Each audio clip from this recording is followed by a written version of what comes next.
أعوذ بالله من الشيطان الرجيم بسم الله الرحمن الرحيم ياسين والقرآن الحكيم. അസ്സലാമു അലൈക്കും. എൻ്റെ പേര് സെയ്ദലവി. എൻ്റെ മകൻ്റെ കുട്ടിയാണ് ഇത്, ഫൈസലിൻ്റെ. അവളുമ്മ റാഷിദ. 2 സഹോദരങ്ങളുണ്ട്. ഒന്ന് ഫഹദ് അലി, ഒന്ന് ഫഹദ് അന്താൻ. പിന്നെ ഞങ്ങൾ ചെറിയ കുടുംബമാണ്.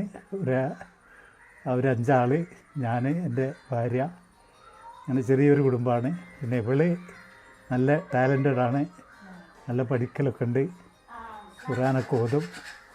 പിന്നെ എല്ലാം അറിയാം അല്ലേ? പിന്നെ ഇപ്പോൾ എന്താണ്, പിന്നെ ഇവളെ ഈ കോലത്തിലൊക്കെ ആക്കിയ ഇവർക്കാണ് നന്ദി പറയേണ്ടത്, മേമന്മാർക്ക്.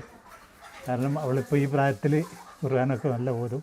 പിന്നെ ഖുർആനല്ല, തൗഹീദ്പരമായിട്ടുള്ള ഒരുപാട് കാര്യങ്ങളൊക്കെ അവർക്കറിയാം.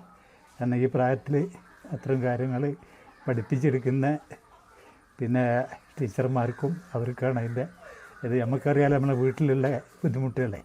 അപ്പോൾ അതൊക്കെ ഈ പ്രായത്തിൽ അത്രയും ഭംഗിയാക്കി അവരെ പഠിപ്പിക്കാൻ കഴിഞ്ഞതിൽ അവരെയാണ് പിന്നെ നമ്മൾ വളരെയധികം സ്മരിക്കേണ്ടത്. കാരണം അത്രക്കും നല്ല ടാലൻറ്റഡാണ്, എല്ലാ വിവരങ്ങളും അറിയാം. ഇസ്ലാമികപരമായിട്ട് ആദ്യ വയസ്സിൽ തന്നെ കുറേ കാര്യങ്ങൾ നമ്മളൊക്കെ പിന്നീട് വർഷങ്ങളോളം കഴിഞ്ഞിട്ട് കിട്ടുന്ന വിവരം അവർക്ക് ഇപ്പം തന്നെ കിട്ടിക്കഴിഞ്ഞിരിക്കുന്നു. അതുകൊണ്ട് ഇനി തുടർന്ന് ഇവരുടെ ജീവിതമൊക്കെ നന്നാക്കി കൊടുക്കട്ടെ റബ്ബ് സുബ്ഹാനഹു വ തആല. ഇത്രയൊക്കെ ഉള്ളൂ. പിന്നെ അവൾ നല്ല ഭാവിയൊക്കെ നന്നായി പഠിക്കുന്ന ആഗ്രഹിക്കുന്നുണ്ട്, പഠിക്കണം എന്നുള്ളത്. അതിന് അല്ലാഹു തൗഫീഖ് ചെയ്യട്ടെ. അസ്സലാമു അലൈക്കും. പിന്നെ ഇവളെ പ്രത്യേകത എന്ന് പറഞ്ഞാൽ ഇവളെല്ലാം ചെയ്യും. അവൾക്ക് നമ്മൾ ആംഗ്യ ഭാഷ കാണിച്ചു കൊടുക്കുമ്പോൾ തന്നെ എന്താണ് നമ്മൾ ഉദ്ദേശിച്ചത് അവൾക്കറിയാം. പിന്നെ അലക്കൽ കുളിക്കൽ ഒക്കെ സ്വന്തമായിട്ട് അവളെ ചെയ്യൽ. കാലത്തെണീറ്റ് പല്ല് വെച്ച് ബാത്റൂമിൽ പോയി അതിനൊന്നും ഞങ്ങളാരോ അതിന് ഒന്നും ഒരു ഹെൽപ്പിങ്ങും ഇല്ല. പിന്നെ ഡ്രസ്സ് മാറാൻ ആദ്യം വന്നിട്ട് ആ വെള്ളത്തോടുകൂടെ എൻ്റെ മേത്ത് കയറി എൻ്റെ നനച്ച് എന്നെ എഴുന്നേൽപ്പിക്കും. ഇങ്ങനെയൊക്കെയാണ് അവളുടെ പരിപാടികൾ. പിന്നെ എല്ലാ പണികളും അറിയാം. ടേബിളുകളൊക്കെ തുടക്കും. ഇന്നിപ്പോൾ ഞാൻ ഭക്ഷണം കഴിച്ചു കൊടുത്ത് അവൾ ടേബിളൊക്കെ ക്ലീൻ ചെയ്ത്, പിന്നെ ബാത്റൂമിൽ പിന്നെ എല്ലാം അലക്കലും കുളിക്കലും എല്ലാം കഴിച്ച്, പിന്നെ അതുപോലെ എല്ലാം അവൾക്ക് നമ്മൾ ഉദ്ദേശിക്കുന്നതിന് അവൾക്ക് അറിയാം എന്താണത് എന്നുള്ളത്. അങ്ങനെയൊക്കെയുള്ള ഒരുപാട് പിന്നെ കാര്യങ്ങൾ അവൾക്ക് തിരിച്ചറിയാൻ പറ്റും. അസ്സലാമു അലൈക്കും. എൻ്റെ മോള് 3ാമത്തതാണ് ഫിദാനൂറ. അവളെ അൽമനാർ സ്കൂളിലാണ് പഠിക്കുന്നത്. ഇപ്പോൾ ഹിഫ്ളിലൊക്കെ അവിടെ പോയതിൻ്റെ ശേഷം നല്ല ഉഷാറാണ്. ഹിഫ്ള് തജ്വീദോട് കൂടിയിട്ട് ഖുർആൻ തിലാവ ഓതാനും ഒക്കെ നല്ല ഉഷാറാണ്.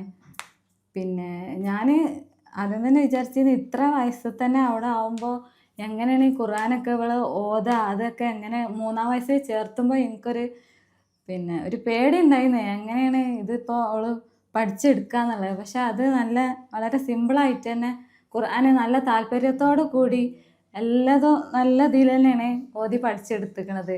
അങ്ങനെ ഇപ്പോൾ ഒരു ജുസല്ല ഇപ്പോൾ ഒരു ഹിഫ്ള് മനപ്പാടാക്കിക്കണത്. പിന്നെ അതുപോലെ തന്നെ ദിനചര്യയിലെ അദ്കാറുകളൊക്കെ ഓരോ വണ്ടി കയറുമ്പോഴും അതേമാതിരി ടോയ്ലറ്റിൽ പോകുമ്പോഴും ഇറങ്ങുമ്പോഴും അതേപോലെ തന്നെ ഉറങ്ങുമ്പോഴും എണീക്കുമ്പോഴും ഭക്ഷണം കഴിക്കുമ്പോഴൊക്കെ ഉള്ള അദ്കാറുകളൊക്കെ ഇപ്പോൾ ഏറ്റവും കൂടുതൽ ചെല്ലൽ ഇപ്പോൾ മുതിർന്ന അവരെക്കാളും കൂടുതൽ അറിയൽ ഇവൾക്ക് തന്നെയാണ്. അപ്പോൾ അതൊക്കെ ഈ അൽമനാറിൽ പഠിച്ചുകൊണ്ടുള്ള ഒരു ഇതായിട്ടാണ് ഞാൻ കാണുന്നത്. പിന്നെ ഇവരേതായാലും ഇങ്ങനത്തെ സ്കൂളിൽ പഠിപ്പിക്കാനോ ഒന്നും കഴിഞ്ഞും ചെയ്തില്ല. അപ്പോൾ ഇവർക്ക് ഈ വയസ്സ് 5 വയസ്സായപ്പോൾ തന്നെ ഇപ്പോൾ ഒരു വിധം ഖുർആനായാലും പിന്നെ അദ്കാറുകളായാലും ഒക്കെ നല്ല അറിയാം.